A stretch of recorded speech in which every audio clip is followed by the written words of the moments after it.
Kalbėsim apie spuogus.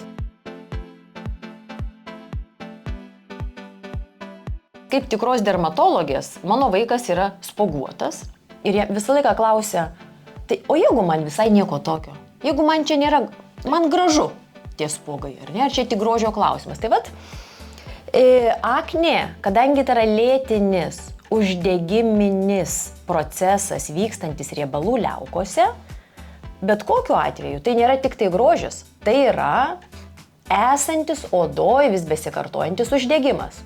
Ir jeigu yra uždegimas, yra kažkokie liekamieji reiškiniai, faktas, kad aknę reikia gydyti ir tai tikrai nėra tik tai grožio ar estetikos klausimas.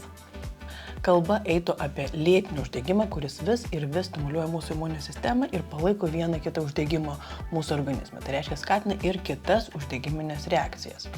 Be to, mes visi žinom, kad grožis grožiu, bet tai yra ir psichoemocionalinė būklė. Kuo daugiau spuogų, tuo daugiau kažkokio diskomforto žmogus gali pajausti, tuo jiems sunkiau bendrauti, rasti draugų ir taip toliau. Ir čia jau yra ir gali būti labai ilgalaikis poveikis visam gyvenimui žmogui. Tikrai susitraumuoti, ar ne?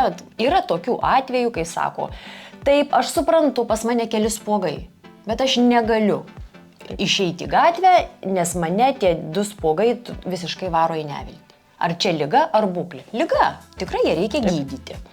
Tai žodžiu mintis ta, kad net jeigu ir nedaug tų spuogų, šitą klausimą kartais reikia visai rimtai spręsti. Taip.